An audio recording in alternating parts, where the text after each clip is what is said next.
alhamdulillahi rabbil alamin wa bihi nasta'in ala umuri dunya waddin. Assalatu wassalamu ala asrafil anbiya'i wal mursalin sayyidina wa maulana Muhammadin wa ala alihi wa sahbihi ajma'in. Allahumma salli wa sallim ala sayyidina Muhammadin wa ala alihi wa sahbihi wa sallim. Faqad qala Allah ta'ala fil Qur'anil Karim, a'udzu billahi minasy syaithanir rajim. Bismillahirrahmanirrahim. Wa'budu Allaha wa la tusyriku bihi syai'an wa bil walidayni ihsana.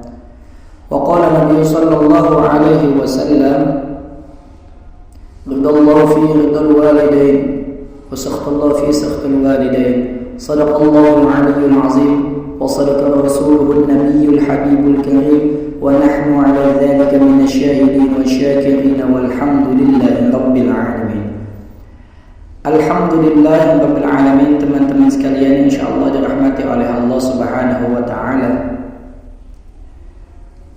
Tiada kalimat yang paling utama ketika ingin memulai suatu pembicaraan, yaitu dengan mengucapkan kalimat tahmid alhamdulillahi rabbil alamin.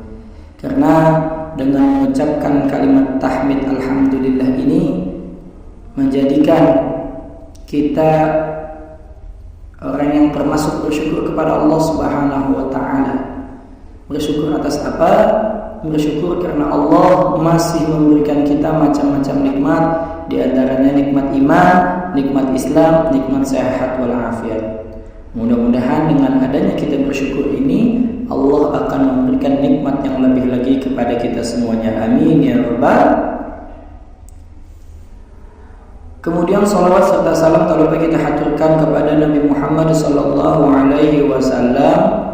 Ini pun perlu kita ucapkan dan kita lantunkan sebagaimana para guru kita, ulama kita senantiasa bersolawat kepada Nabi Muhammad atas rasa syukur juga kepada Nabi Muhammad yang telah membawa kita sebagai umatnya, yang telah mengenalkan kita sebagai umatnya dari dunia yang tadinya penuh dengan kegelapan menjadi dan membawa dunia ini ke arah yang terang benderang.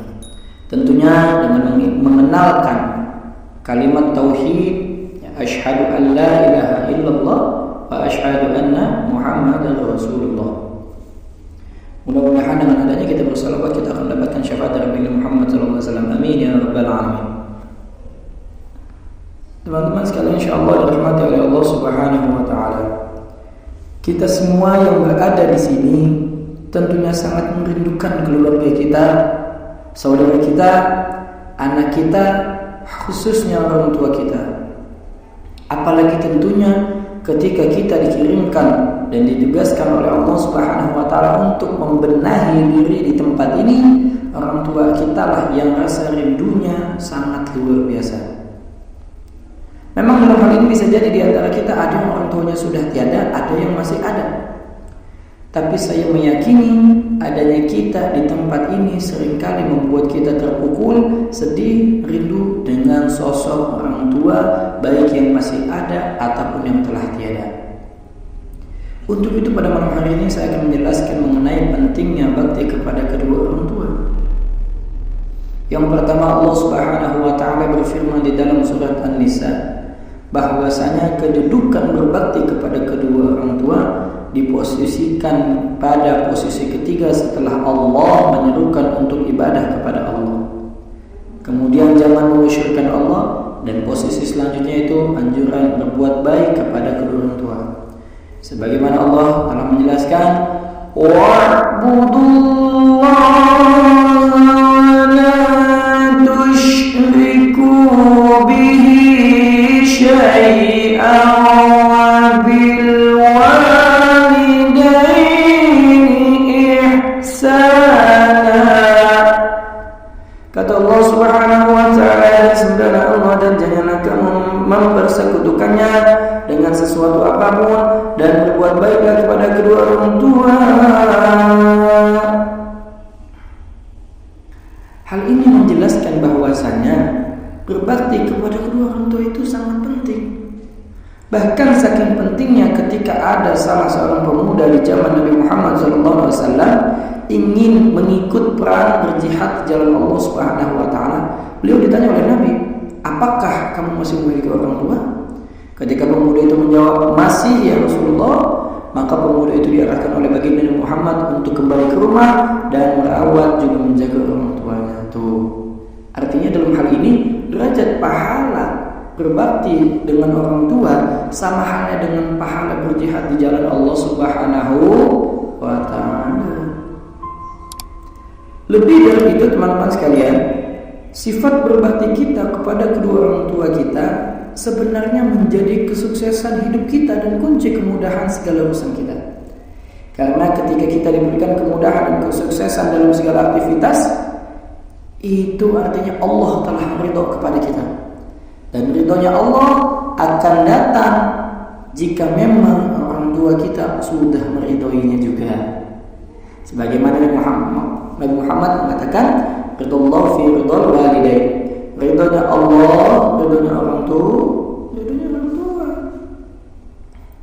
Jadi kalau kita mau apapun dan hajat kita dimudahkan oleh Allah, seharusnya kita dapatkan ridhonya Allah. Dan kalau mau dapat ridhonya Allah, maka kita perlu mendapatkan ridhonya orang tua. Cuma kadang kan kita orang zaman sekarang aneh, apalagi anak-anak muda. Ya. Giliran perempuan, teman diutamakan, giliran orang tua malah dilupakan. Na'udzubillah. Padahal ketahui ya teman-teman, bahwa ketika kita ada sebuah keberhasilan yang entah kita awalnya kurang meyakini bisa berhasil, atau mungkin ada doa yang baru dikabulkan padahal itu jarang kita panjatkan, atau mungkin kita sudah melupakan doa tersebut, bisa jadi itu adalah doa orang tua kita. Bisa jadi. Maka dari itu ya, kita pun juga harus berhusnuzon bahwasanya orang tua kita pun senantiasa mendoakan kita. Kemudian mengenai bakti kita kepada kedua orang tua kita, Allah Subhanahu wa taala yang menyerukan langsung di dalam surat bahwasanya wa wasainal insana biwalidayhi ihsana. Kami perintahkan kepada manusia supaya berbuat baik kepada kedua orang tua ibu bapaknya. Jadi Allah yang langsung merintahkan kepada kita. Dalam ayat lainnya bahkan Allah menjelaskan lebih dalam lagi alasannya. Wasainal insana biwalidayhi hamalathu ummuhu wahnan ala wahnin wa fisaluhu fi 'amaini an ishkur li wa liwalidayka ilayya al-masir. Dan kami perintahkan kepada manusia untuk berbuat baik terhadap kedua orang tuanya. Ibunya telah mengandungnya dalam keadaan lemah yang bertambah. Ya, kan orang tua kita kan ketika mengandung kita, khususnya ibu kita ya, itu dalam keadaan lemah yang terus kelemahannya justru ya bertambah, kekuatannya justru berkurang. Di sini bahkan menyusukan pula selama kurang lebih 2 tahun tuh. Makanya kalau punya anak bayi 2 tahun, ada di kudu sapi dah kudunya. Ya, jangan anaknya mulu, yang nyusu nanti. Ya, jangan anaknya. Ya maksudnya sapi, bukan gentian, bukan. Maka dari itu bersyukurlah kepadaku dan kepada kedua orang tuamu. Ya, ilaihil masir, hanya kepadaku tempat kamu kembali itu. Jadi kata Allah tuh begitu. Allah nyuruh kita berbakti kepada kedua orang tua kita, kemudian menjelaskan alasannya. Kemudian teman-teman sekalian, insyaallah dirahmati oleh Allah Subhanahu wa taala, Nabi Muhammad pun mengatakan bahwasanya bakti kepada kedua orang tua suatu amalan yang termasuk dicintai oleh Allah Subhanahu wa taala setelah menjalankan salat tepat waktu. Dulu ada sahabat Nabi Muhammad SAW yang bernama Ibnu Mas'ud. Beliau pernah berkata, ya, kata beliau, ya, ayyul a'mali ahabbu ila Allah. Amalan apa yang dicintai oleh Allah ya Rasulullah? Gitu loh kalau bahasa Arabnya. Dan kata Muhammad, as-salatu ala waqtiha. Salat pada awal waktu. waktu itu juga sudah saya jelaskan ya di dalam kajian-kajian yang sebelumnya. Sholat awal waktu atau tepat waktu itu termasuk amalan yang dicintai oleh Allah Subhanahu wa taala. Nah, dalam hadis ini Ibnu Mas'ud bertanya kembali, summa ay, maknanya apa lagi Rasulullah? Kemudian kata Rasulullah, summa birrul walidain. Kemudian kata Muhammad, kemudian berbakti kepada kedua orang tua. Tuh. Jadi sebenarnya adanya bakti kita kepada kedua orang tua memang sudah menjadi keharusan. Maka dari itu saya mengajak kepada teman-teman semua agar kita perbaiki hubungan kita dengan orang tua kita. Apabila mereka masih hidup, ayo kita pasang niat untuk memperbaiki hubungan dengan mereka, untuk berbakti kepada mereka, untuk membahagiakan mereka. Jika mereka sudah wafat, mari kita doakan semoga Allah ampunkan segala dosanya, Allah terima amal ibadahnya, Allah luaskan kuburnya, Allah lapangkan kuburnya, Allah terangkan kuburnya, Allah jadikan kuburnya Allah menjadi jannah, dan semoga almarhumin orang tua kita semua senantiasa mendapatkan limpahan rahmat dan maghfirah dari Allah Subhanahu wa taala. Dan bagi kita yang sudah memasang niat untuk senantiasa berbakti kepada kedua orang tua, mudah-mudahan kita benar-benar bisa mengaplikasikan sebagai anak yang berbakti kepada kedua orang tua kita sampai pada akhirnya orang tua kita ridho kepada kita dan nantinya Allah pun akan ridho kepada kita. Amin ya rabbal alamin. Qul wala hadratin Nabi Muhammad sallallahu alaihi wasallam. Al-Fatihah.